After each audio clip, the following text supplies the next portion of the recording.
Aloha, everyone, and welcome to our quarterly Regional Community Coalition. This is our all-member call. We have a really packed agenda today, and we'll be talking a little bit about some data. We'll have some information on fall vaccines.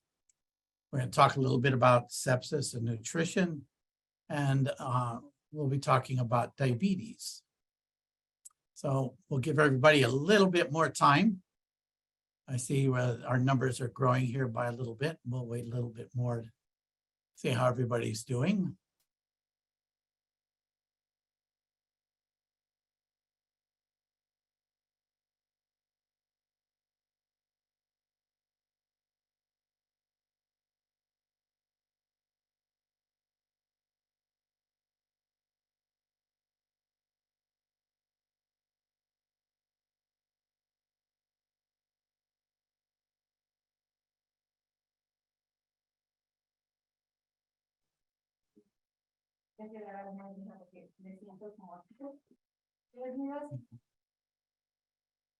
Next slide, Mary. Okay, everybody, if you could please mute your microphones. Any questions you might have, put in the chat box. And any experiences you want to share with the group. We'll have time at the end of the presentation to talk about that as we go through it. Next slide, Mary. Please enter the following information into chat if you would, please. Your name, your organization, the coalition name and location, and any activities and or updates you'd like to share with us.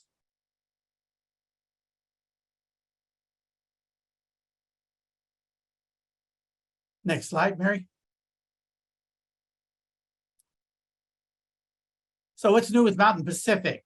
As I mentioned today, Ray from our analytics team will be talking a little bit about some updates that we have. Kyla will be talking about fall vaccines. Lori will be talking about nutrition and sepsis. We're really thrilled to have with us today Rick Mystrom.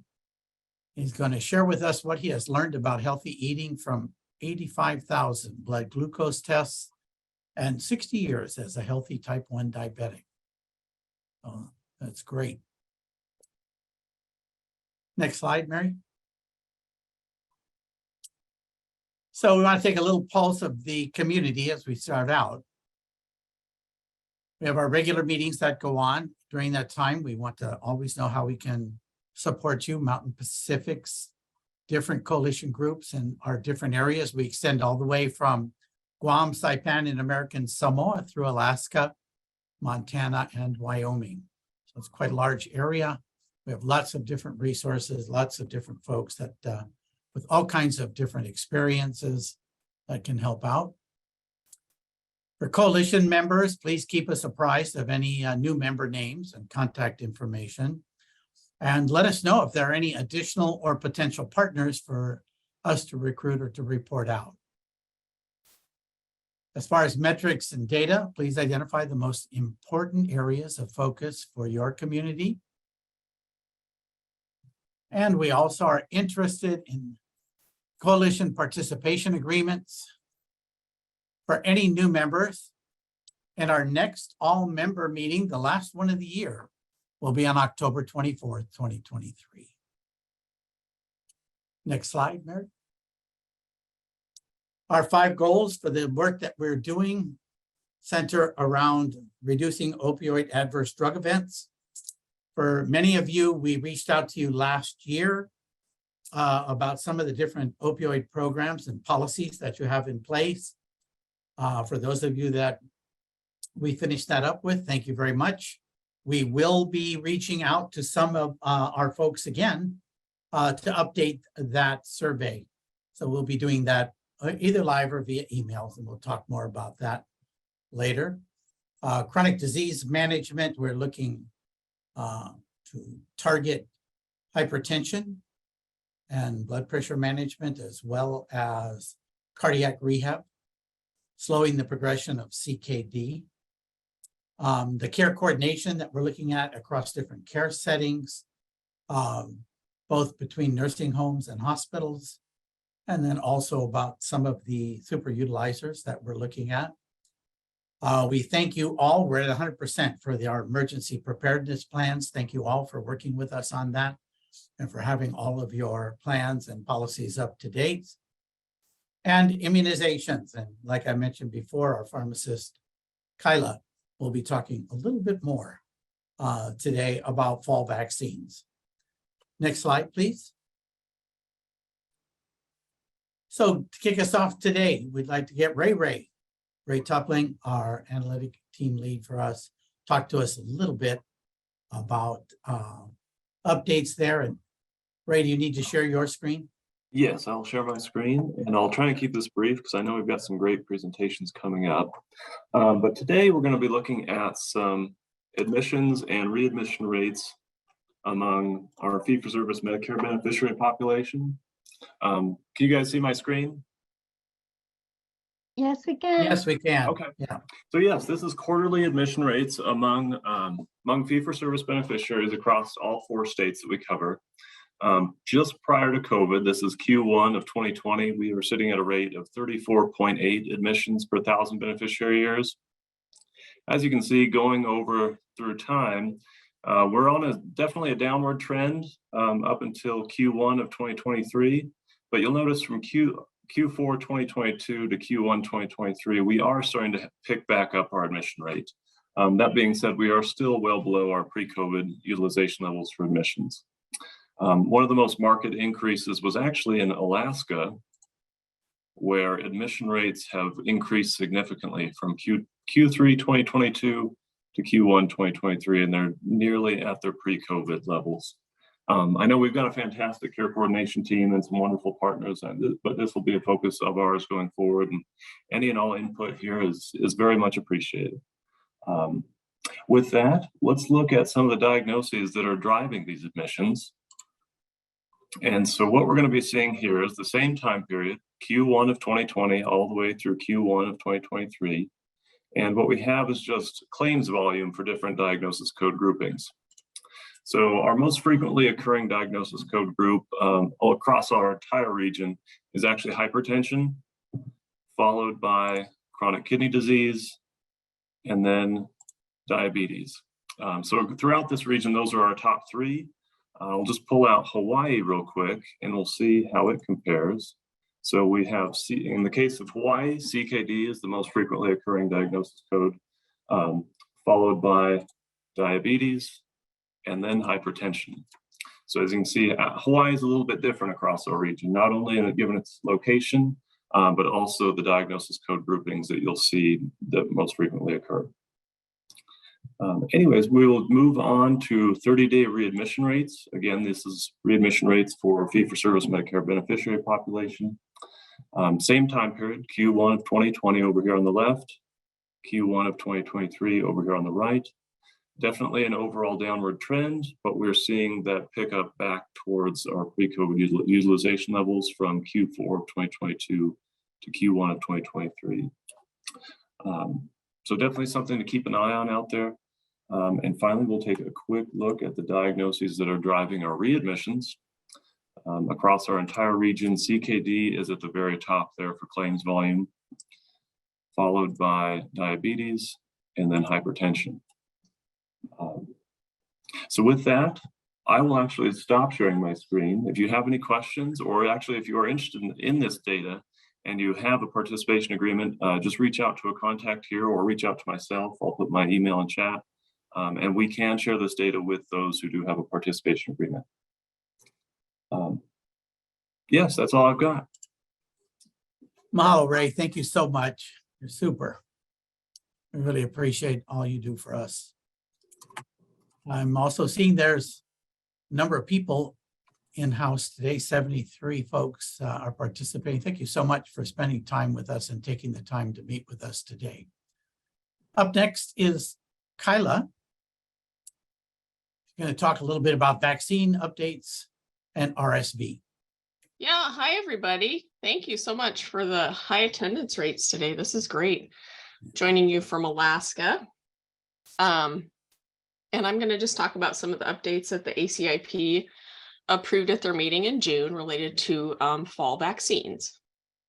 So the biggest news that we've seen, and I'm sure you guys have all heard about this, is the approval of 2 RSV vaccines for adults 60 years and older. So there are 2 on the market that are going to be available this fall. One is a Pfizer product, one is a GlaxoSmithKline product. They both start with an A, and I haven't really learned how to say them yet. But they were both shown to be very, very effective in reducing rates of both disease and hospitalization from RSV. The approval is for 60 years and older. Given this kind of weird caveat of shared clinical decision making, there was kind of a controversy when they were having their meeting on whether they should approve it for 65 and older or 60 and older, just based on some concerns they had about potentially costs and availability when it first comes out. It will be between $200 and $300 a dose. But hopefully we're going to see all of our insurance companies and Medicare and Medicaid cover this product as it is a preventative vaccine. And those clinical decision-making decisions should be based on just kind of patient characteristics and making sure the patients are at the highest risk that we're giving that to, including folks that may have something like COPD, they're immunocompromised, if they have cardiovascular disorders, diabetes that might put them at higher risk for RSV. And as we saw this last fall, we saw kind of a combo where we're seeing increased rates of RSV, and then we saw COVID and flu. We were seeing those all kind of together. So this is going to be really good to have this vaccine. There are no recommendations yet as to if we can co-administer this. There's been, they're looking at this to see if we can co-administer this with flu and COVID vaccines potentially in the fall. So look for more to come on that. And I did, if I could share my screen for just a second, I wanted to show you guys a resource that I think is really nice that you might find useful.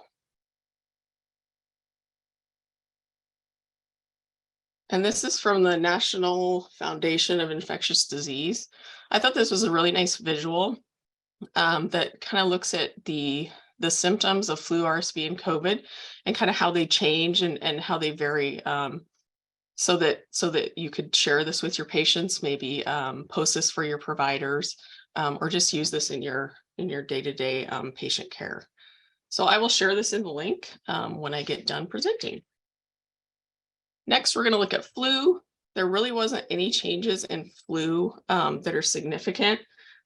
Basically, as we saw last year, we're going to have a quadrivalent flu vaccine formula universally. There'll be multiple products. We can go to the next slide.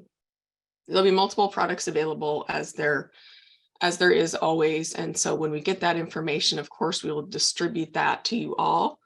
The only change they did make is there used to be a caveat that patients who had an egg allergy, that you were to use more caution and even use specific products for those patients that were not egg based, but they've actually removed that and said that any flu vaccine can be given to somebody with an egg allergy, and there's no waiting period after you administer it where you have to monitor the patient or anything like that. So they kind of loosened that up a little bit. But obviously that would be up to the discretion of the person that's administering the vaccine to make that kind of initial or final decision on if you wanted to administer, if you only had an egg-based product, if you would want to administer that. And my last update is with the COVID-19 vaccine. So the recommendation is for the fall, we can go to the next slide, to the FDA advised manufacturers to have a monovalent. XBB 1.5 is the strain that we're seeing predominantly now. So that's the formula that they have proposed that the drug companies produce for the fall.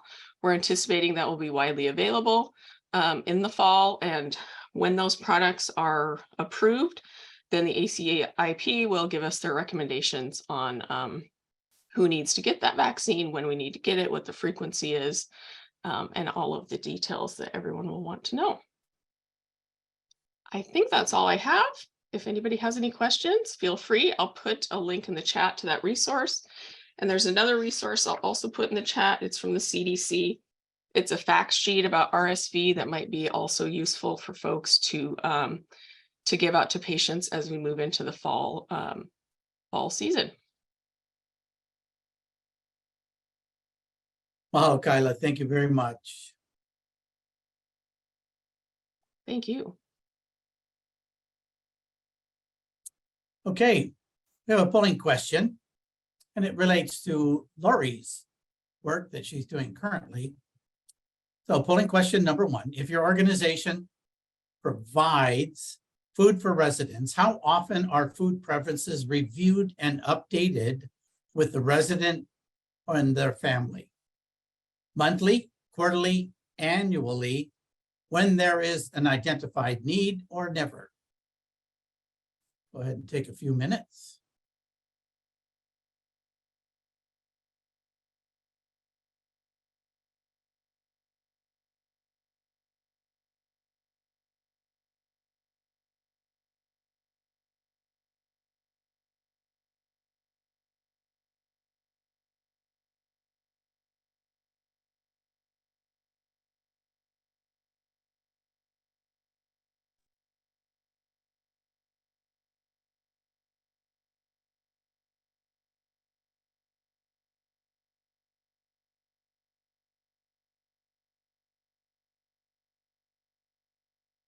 Okay, with about 23% participation, we're looking at quarterly.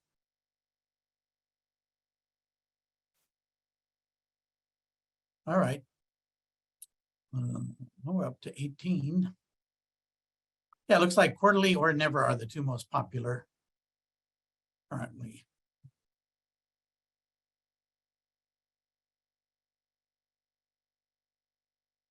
Okay, let's move on.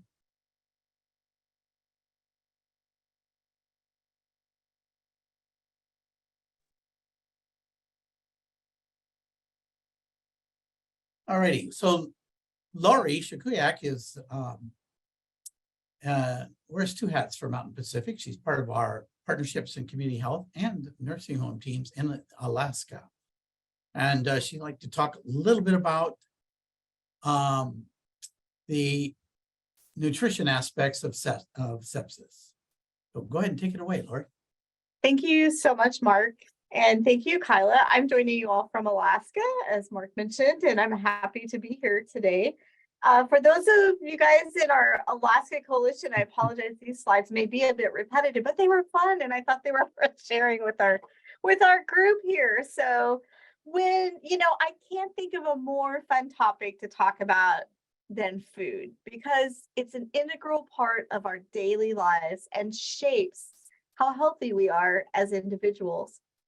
And so I want to just talk about, on this first slide, I think some of this food may not be as healthy as others, but it's all, it's colorful and vibrant and well presented. And I hope that you get a good picture here of the diversity of food and the funness of food and how appealing it can look. And not only that, the impact that it has on us as we eat. Next slide, please.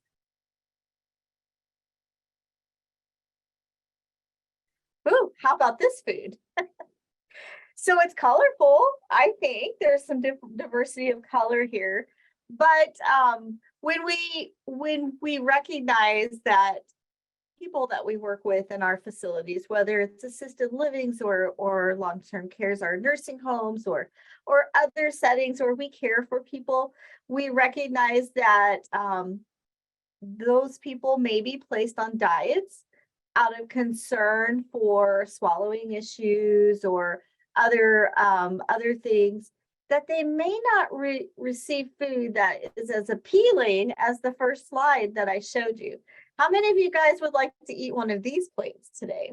I don't know. It's, my time it's 1:20 and I'm on this meeting spree. So after I get done here, I'm going to have lunch.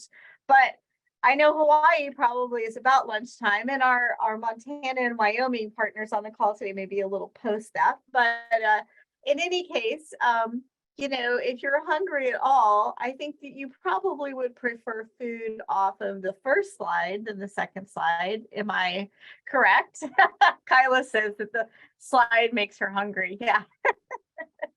Yeah, so food, we get a lot of impressions, I think, from those two slides. So I want to talk a little bit about the importance of food, and we're going to relate that to actually being healthy by preventing sepsis through preventing malnutrition by eating things that are healthy and nutrition for us. So let's move on to the next slide. I don't want to take too much time here. I know that we have a great presentation coming up from Rick Meister soon. So just a really brief look, on one of our analysts, Liam, put this data together, this slide together for us for our regional infection rates. And just to let you guys know, in both short-term, short stay and long stay residents, that sepsis is the #1 diagnosis and the reason people are admitted and readmitted. You can see here that our goals in the dark blue, we're far above the goals for both of these categories. So we were looking at ways that we could really drill down on that and support and help all of you as we work to improve the admission rates and the infection rates. So we want those infection rates to go down. So how do we do that? Well, sepsis is kind of nebulous. So we took a deep dive into the data and looked at some secondary diagnoses. Next slide, please. So this is kind of what I was stating on the other one. What we discovered, though, is that with sepsis being the #1 infection, that secondary reason is actually nutrition status. Malnutrition is one of the top secondary diagnoses when people have a primary diagnosis of sepsis. Next slide, please. So when we look at that, at malnutrition, what causes malnutrition in the settings that we work in and work with? Well, it may be food insecurity. It may be that there's not an opportunity to have or get a hold of healthy food. There may be a lack of food choices. It may be the way the food is presented. Think about that visual of those 2 slides of food that I showed earlier. And, you know, someone who may be assigned a diet that may be chopped or pureed or something like that may not get a really good visually appealing meal that they want to eat, for example. And then also no cultural relevance. We've been talking a lot about that in Alaska. So I think some of my Alaska coalition members may be on today, and I hope so. But in our nursing homes in particular, we've really had a nice discussion in the last couple of months about the relevance of food and the importance of that. And we also talked in our coalition meeting, even among our assisted livings, we definitely have, large populations of people such as Alaska Natives and our Pacific Islanders, which may not be the first thing that comes to mind when you think of Alaska, I realize, but actually we have both of those large people groups represented in our long-term cares, our nursing homes rather, and our assisted livings. And often they may not get culturally relevant food, meaning if you are Alaska Native and you go into a nursing home, the potential is your diet may consist of a hamburger one day and lasagna the next day and pizza the next day. Well, probably not, but you know, like in general, you may not get something like salmon or seal oil. So if you don't eat food that you're used to eating, you may not eat as much, and this may lead to malnutrition, which can in turn lead to sepsis. Now, we also discovered other things leading to sepsis when we took a deep dive on this data. So malnutrition is definitely one of those top factors. Respiratory illnesses also play in, and urinary tract infections were part of that as well. So just an FYI, it's not just malnutrition, but it does play a big factor. And I'm really excited that Rick is sharing with us today about food and the importance of eating healthy. And he's going to take a great look at that information. And I hope that each of you are able to listen and use some of that in your own lives, as well as share that with the places that you work. Next slide, please. I'm just going to leave you with this. I know we need to move on for sure. You know, we're interested in this as a nation, and one of the things that the current administration has done is put some pillars out on how they would like to address things like hunger, nutrition, and health. You know, and they've been talking about things like food access and affordability, and integrating how we integrate nutrition and health. And then empowering us as consumers to make and access healthy choices, and supporting physical activity. I don't know if Rick is going to talk about this at all, but I remember from hearing him speak before, speaking of physical activity, that when he was in college, he played baseball, and he's always been very active. In the past week, he's been fishing with his family, even so he does a lot of different things. So pillar 5, also enhancing nutrition and food security and research. So I think these 5 pillars represent some good goals for our nation in addressing ways that we can become healthier as people. So think about that. I know we'll move into the next part of our presentation and really think about ways we can keep nutrition at the forefront so that we prevent sepsis and thus prevent those infections, and we're healthier. So thank you very much. Well, thank you very much, Laurie. Can I share my screen then, Mary?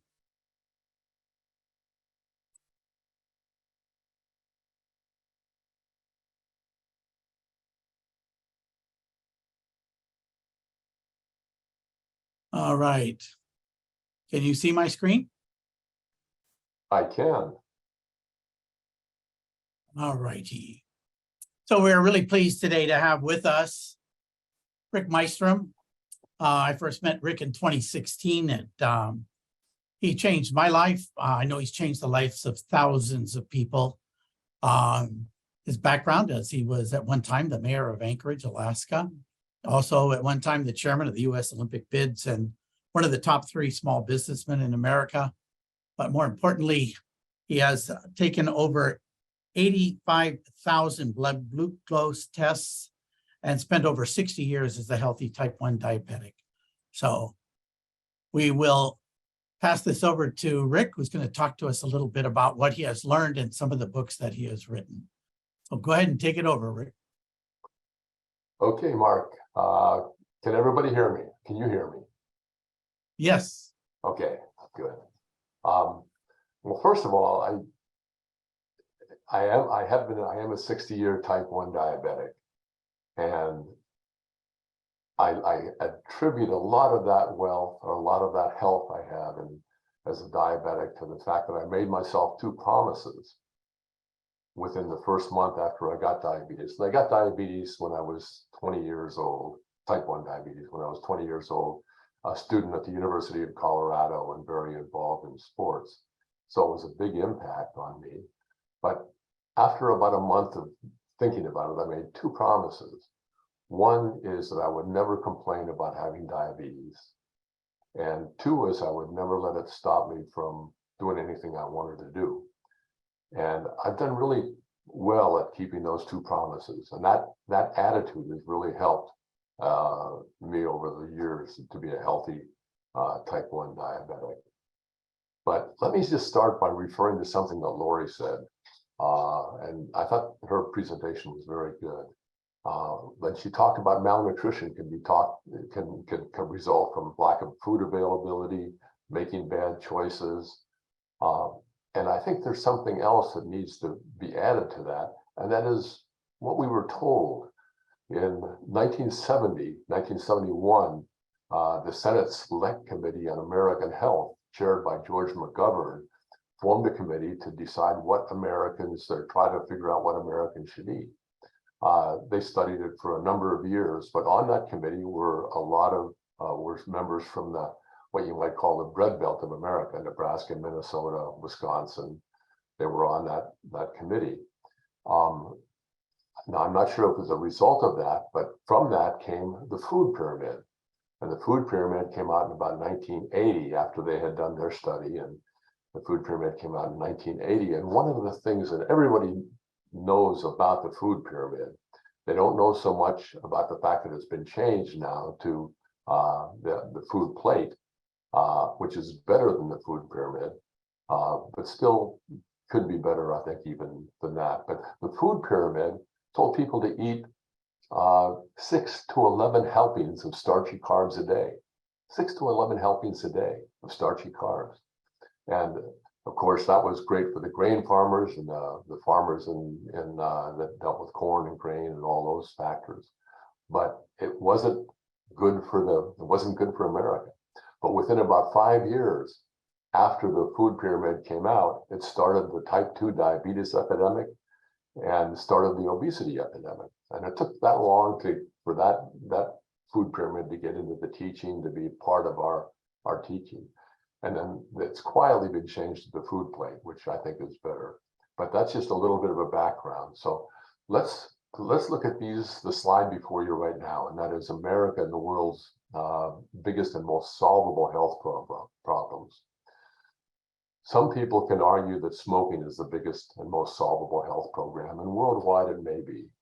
And I don't think anybody knows for sure, but most researchers talk about diabetes, type 2 diabetes, and excess weight as being the biggest, most solvable health problem. So you can argue that smoking is, but also type 2 diabetes and excess weight that go along with each other is also very serious. Next slide. Next slide, Mark.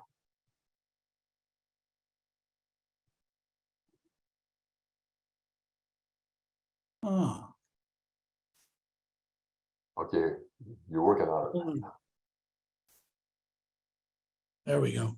Okay, and you folks all know the most common causes of type 2 diabetes are bad eating history, sedentary lifestyle, and excess weight.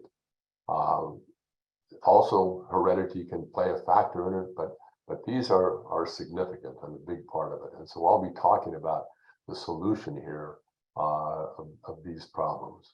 Next slide. Now, the difference, a lot of people don't know the difference between type 1 and type 2 diabetes. All of you folks do. But the best way to explain it, I give it in a lot of speeches I've given up and down the West Coast, from California to Washington State and throughout Alaska. I tell a little story. It's a very short story, and it starts with two people are trapped on a desert island, and they both have diabetes, and neither one has insulin on that island, or the type 2 diabetic doesn't have any medications on that island. So type 1 and type 2 without any insulin or medication. But on that island, there's edible plants, there's catchable fish, and there's a way to make fire. Well, within 1 to 2 months, without insulin, the type 2 diabetic would be dead. Within that same 1 to 2 months, the type 1 diabetic, the type 1 diabetic would be dead, excuse me. Within that same 1 to 2 month period, the type 2 diabetic would be cured. And when I tell this story with folks, you just see them sit up and just pay attention. But one of the things I'll say is you don't have to just eat fish and drink, or eat plants and eat fish and drink water to reverse type 2 diabetes. You can do it easily in 1 to 2 months by changing your eating lifestyle, by eating foods that have low impact on glucose. So let's go to the next slide.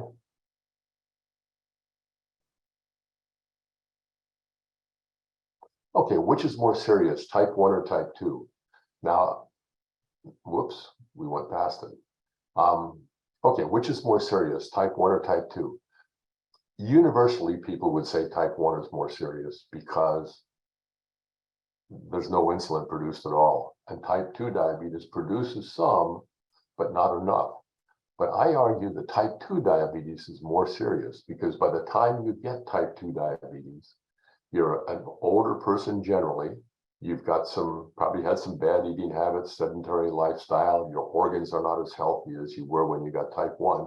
Type 1 is typically between birth and maybe 25, 30 years old. But type 2, your organs are not as healthy. You've got bad eating habits already. And so it gets plus you're older. And the length of time that people live after getting type 2 diabetes is less than the length of time people live after type 1, largely because you get type 1 at a younger age, but also because you're not as healthy with type 2. So with type 2, you need to react pretty quickly, and you need to understand it. And I use that message to inspire type 2 diabetics to really start learning fast, because I get this melancholy phrase from them saying, gosh, wish I would have taken my blood sugars more seriously when I was younger. And so I tell them they need to do it right now. They can't wait. Next slide, please. Okay, this is a core issue right here. How to lower blood glucose and lose weight. How to lower blood glucose and lose weight. You're going to hear me talk about blood glucose a lot.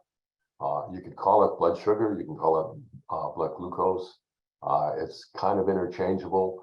Glucose is the formal name for it. Most people refer to it as blood sugar, so either one is fine. But it's really important. And the premises of eating well are, and if you want to lose weight, if you want to reverse type 2 diabetes, is you've got to control your blood glucose. Controlling your blood glucose is what you need to do to be a healthy type 1 diabetic, to reverse type 2 diabetes, and to lose weight. And that's one of the really important issues. The other important thing to understand is that all foods, not just sugars, all foods create blood glucose. Meat creates blood glucose. Starchy foods, spaghetti, all kinds of foods, even salads create it. They create very small amounts. Sweets create it, fruits create it. So every type of food creates some amount of glucose. So the key is to eat more of the low glucose creating foods and less of the high glucose impact foods. So we'll be talking about, you'll hear me talk about glucose a lot. I'm going to show you which foods will create large amounts of glucose, and therefore they add weight, and therefore they add work to your pancreas. And I'll be telling you what foods create are less high glucose impact foods that won't create as much glucose. The ones that create high glucose are the ones that make your pancreas, that overwork your pancreas, and they're the ones that create weight. So you'll want to eat more low glucose impact foods. Now, foods are about 80% of the solution. And next slide, please. The other 20% is your activity level. But what I'm going to be talking about is primarily food, but understand that activity level will play a role. Now, this number is not a specific number that I've measured. It's the general conventional wisdom of doctors, medical people, and also their unconventional bedfellows, bodybuilders. They're believers in this 80%, 20%. So I think my testing is showing that's pretty close. But just understand that what you eat is a lot more important than how you burn it. So let's go to the next slide. Okay, the graphs you're about to see have never been published before. I've written 4 books on healthy living with diabetes and health, and basically living longer, living healthier, and living slimmer. But the graphs you're about to see have never been done before, because number one, only a type 1 diabetic can do it, to measure exactly what happens inside your body. And 2, eating and not taking insulin for 90 minutes, in this case is what I do, it's risky for a type 1 diabetic. And you take a little bit of a chance, you give up a little bit of your own health. But I think that what I've learned is so much better and has added so much to my continuing healthy lifestyle, which I hope will last. I'm 80 now. I hope it'll last at least another 100 or another 25 years, but we'll see. Can't predict that. And researchers don't ask a type 1 diabetic to do this. So the only books, there's 3 of the 4 books I have these graphs in them, and they're the only books that have these graphs that have ever been published before, as far as I know. So next slide.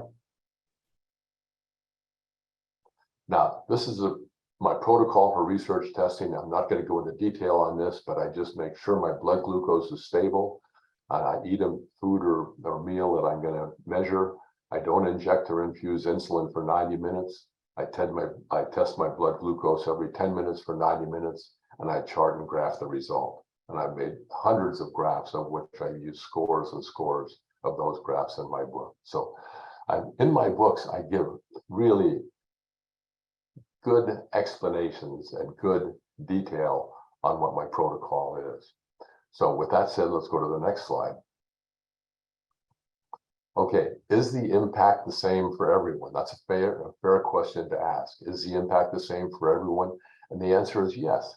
It's the very reason that doctors can tell somebody, don't eat this, don't eat sweets, don't eat too much of this, eat a lot of this. It's the same for everyone, but there's one variable, and that is the person's size. If a 125-pound person, let's say a woman in this case, eats the same amount of the same portions of food that a 250-pound man does, then that 125-pound woman's blood sugar is going to go up twice as much. Now, the difference is she's probably not going to eat what a 250-pound man eats, but it is the same for everyone, especially the speed and how hard it makes your pancreas work. And I use the difference is the person's size. And the metaphor that I use is that if you have a full glass of iced tea and a half a glass of iced tea, and you're going to put 1 teaspoon of sugar in each glass, you put 1 teaspoon of sugar in the full glass of iced tea and stir it up. Put 1 teaspoon of sugar in the half glass of iced tea and stir it up. They both become sweet as fast, but the full glass of iced tea is only half as sweet as the half a glass of iced tea. So that's the difference. There's the 125-pound woman has less blood in her body. 250-pound man has more blood in his body. So, but on the same hand, what you'll see in these graphs is the general speed that foods go into your glucose in actuality in the blood, and the amount of glucose it creates, the work that it creates for pancreas, and the addition to your weight, the contribution to weight. So with that said, let's go to the next slide. Okay, here's the problem we have in America. We only use we only generally have 3 food groups: protein, fat, and carbohydrates. And people kind of know what protein is, and people know what fat is. Carbohydrates are a little confusing, but the best definition is if it's not a protein or fat, it's a carbohydrate. But the problem is that carbohydrates all act differently. I have people come to me and say, my doctor says eat less carbs. And I'll say, okay, does that mean eat less broccoli? Yes, eat less Brussels sprouts, eat less apples, eat fewer apples? And they'll say, well, no. But the solution is, and based on my 85,000 blood sugar tests, I found out that carbohydrates need to be broken into 5 subcategories if you ever want to understand losing weight, controlling type 1 diabetes, or reversing type 2 diabetes. And let's take a look at the next slide, and I'll show you how carbohydrates have to be broken down. So here's what you'll be hearing about a lot in the next 20 minutes or so. Is I talk about protein, I talk about fat, and then I talk about veggie carbs, fruit carbs, sweet, starchy carbs, and sweet carbs. And those are the full 4 categories of carbs, and they all act differently. And you're going to find that your good friends of weight loss are veggie carbs. Fruit carbs are pretty good friends, but there's a little variety there. Starchy carbs are something you have to really minimize. Sweet carbs are something that we all know is bad, and we have to minimize as much as possible. And I'll talk about that later on. Protein and fat are also friends of weight loss and friends of controlling diabetes. And the one that I'm going to spend the most time is fat, and why that's so important, why it does not contribute to weight gain at all, and why it stabilizes your blood sugar so you can control your blood sugars better, and you can keep your weight slimmer by eating more fat. Now that's a big paradigm shift. So I'll back it up with some things, some comments from other folks. Okay, next slide, please. Okay, here's a sample of the graphs you're gonna see. This is what it, and so on the left axis, the left line we have, the left axis of it, vertical axis, is blood sugar going from 100, and I use 100 as my base, 100 up to 400.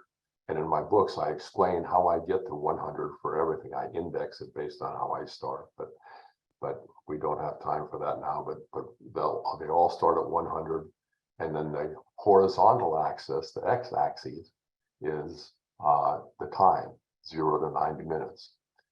The slope of the line here, the slope of the line is how fast the blood glucose rises based on what you've eaten.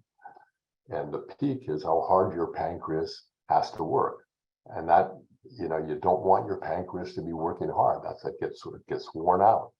And that's exactly why it can't produce enough as you get older if you haven't had good eating habits and sedentary lifestyle and had a sedentary lifestyle when you were younger.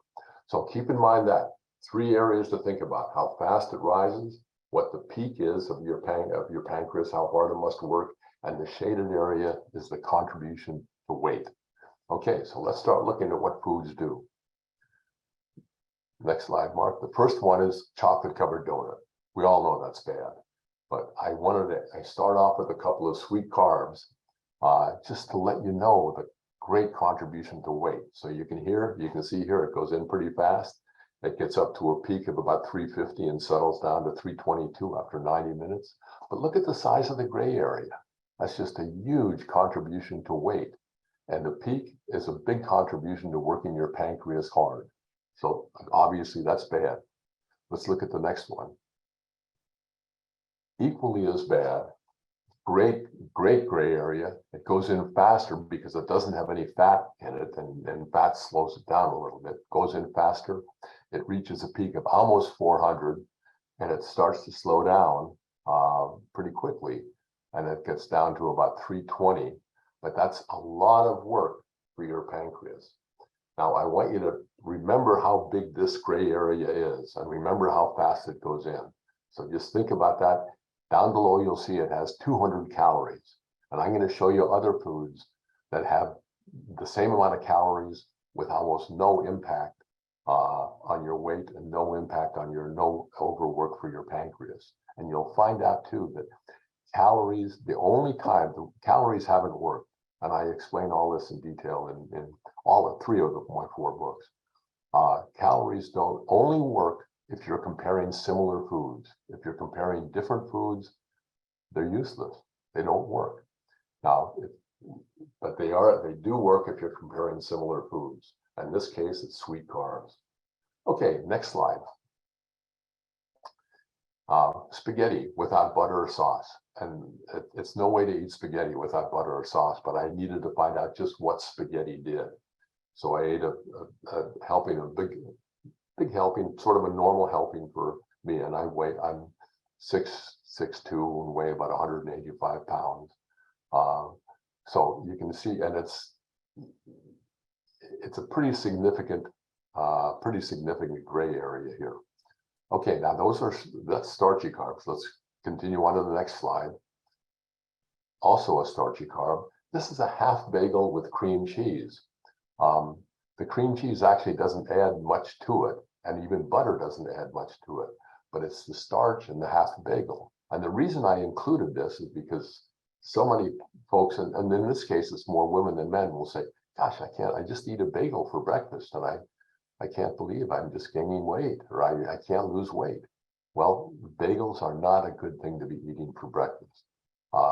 Cream cheese added to it is not a problem, and butter adding to it is not a problem. And I have in the books bagels with butter, without butter. The butter tends to slow it down a little bit and makes it longer going in. Next slide. Okay, now this is 1 cup of total and whole milk. Now, you look at this and you look at it, and I use total because it looks the best. It reads the healthiest on the box. But look at the contribution to weight. Look at the contribution to your blood sugar, to the 303, how fast it goes in. Now, I don't say never, I'm not one that says never eat this, but I'm saying you need to be aware of this. If you're going to go out, and if you're a construction worker, or if you're have a physical job, this is fine. This is great. Or if you're a kid, any kids, they should be eating that and eat that total cereal and whole milk. It's great. And we all ate it when we were kids. We all ate some kind of cereal and milk when we were kids. But if you're going to be working in an office, or if you're going to go sit down after breakfast, it's a terrible way to stay slim. And you know, I actually bought the first cereal about 4 days ago because 5 days ago, my grandson came here. And of course, he eats cereal for breakfast. Well, one of my grandkids. But that aside, I haven't purchased a cereal except for the testing. I haven't purchased a cereal for years. Don't eat it. So let's look at the next slide.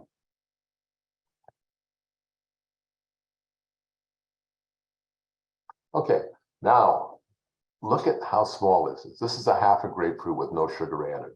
You can add sugar to this and that will have very little impact.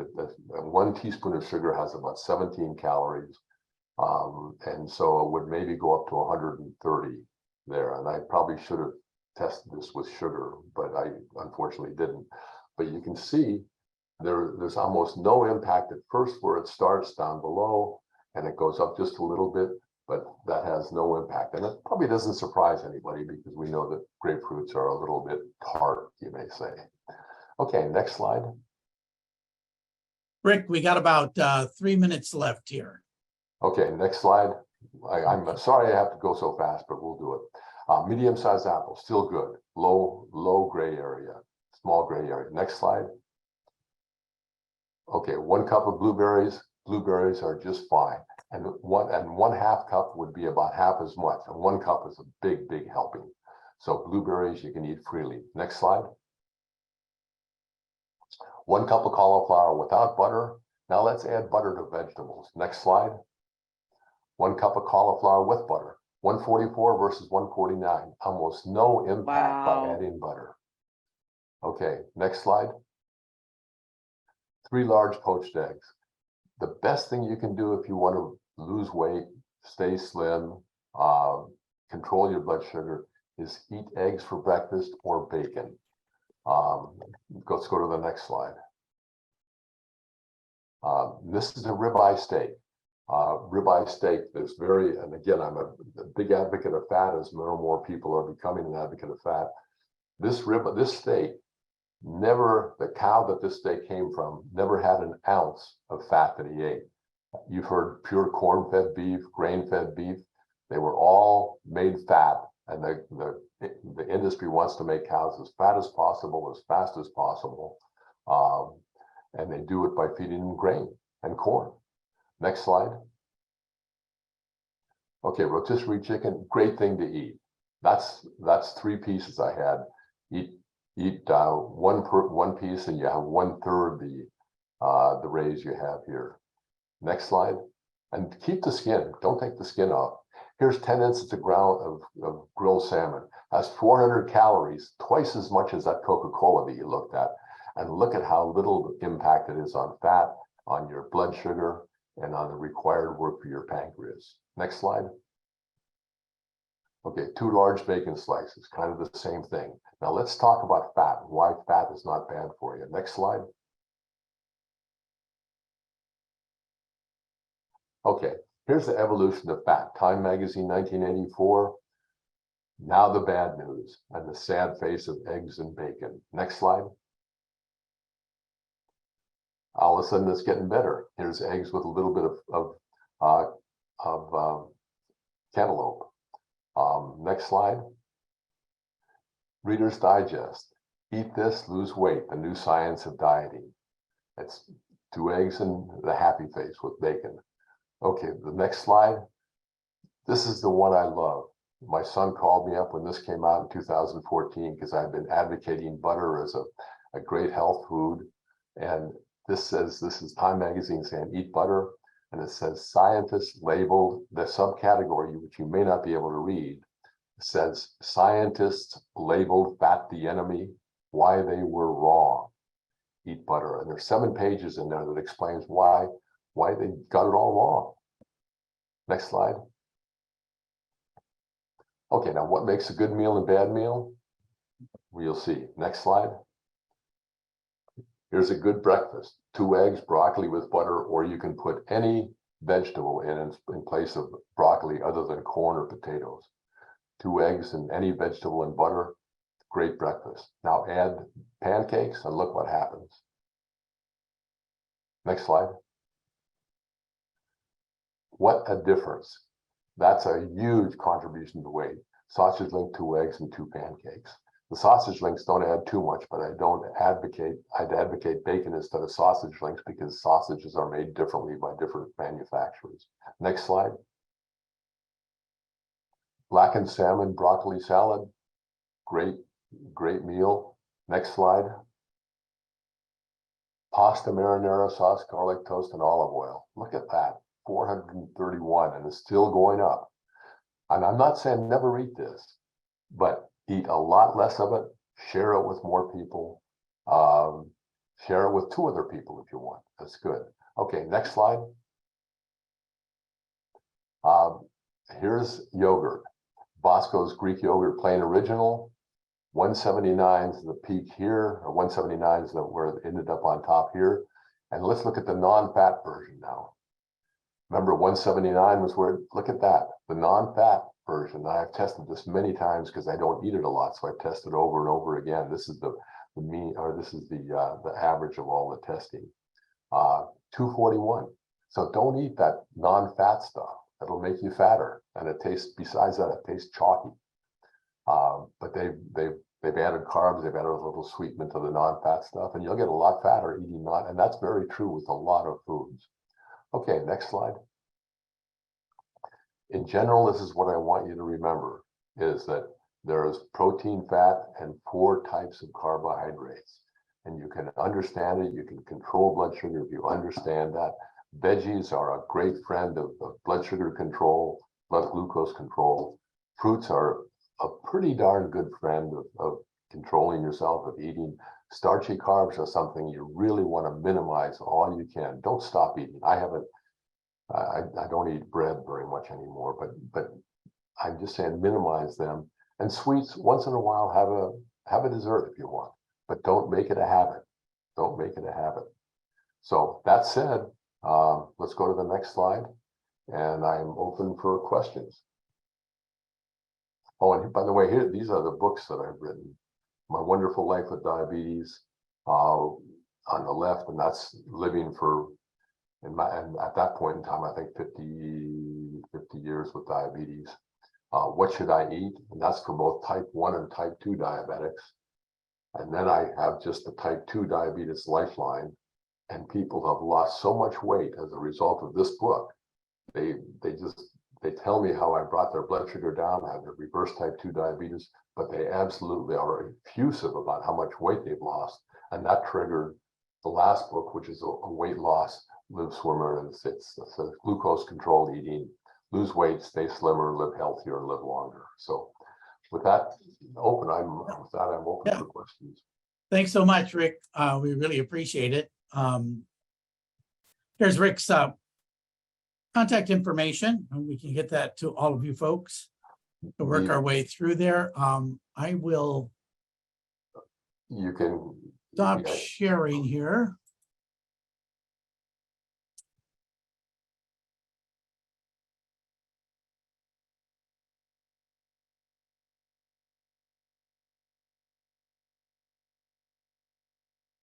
We have some upcoming events that we wanted to talk about. It's Worth a Shot series. We have a new podcast series, Breaking Barriers in Rural Health, and it's Worth a Thought newsletter, monthly email resources for patients and providers. And May edition will be on cardiac, well, not May edition. We'll be talking about the ones in the future will be on care coordination. Next slide. Here are some references and resources, one with the Take Heart Alaska program and zone tool, CKD zone tool with the GFR calculator. And the next slide.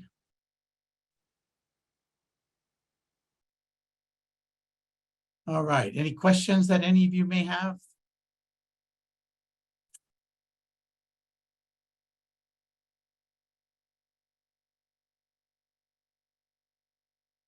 All righty, thank you all very much for hanging out with us today. If you have anything or need to send anything else to us, please send it to my email here or any one of the other coalition leads that you work with. Our next meeting will be in October 24th. We'll be sending that out. There is a link now in the chat that you'll be able to access that allow you to register for that event.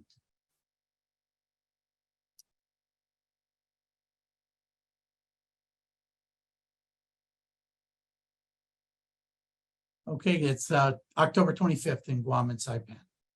So thank you all so much. We really appreciate your time and effort. Thank you very much, Rick. Okay, you're most welcome. Yes, Mark. thank you, Rick. We appreciate it. Yeah. Okay, thank Lori. you so much. Nice working with you guys. All right. You too. Great. Yeah. There's some nice comments in the chat, Rick. I'll Yeah. gather great, those in our evaluations and I'll send those to you. Yeah, if you could, that'd be great. I'd appreciate that. Yeah, Rayanne says, Rick, that was magnificent. Yeah, Oh, good. yeah, Good. there you Good. go. All righty, Yeah, I'd love to get copies of the feedback. we'll do that. Good. All right, goodbye, everybody. Okay, Bye-bye. guys. Have a great rest of your Pleasure day. working with you. Bye-bye.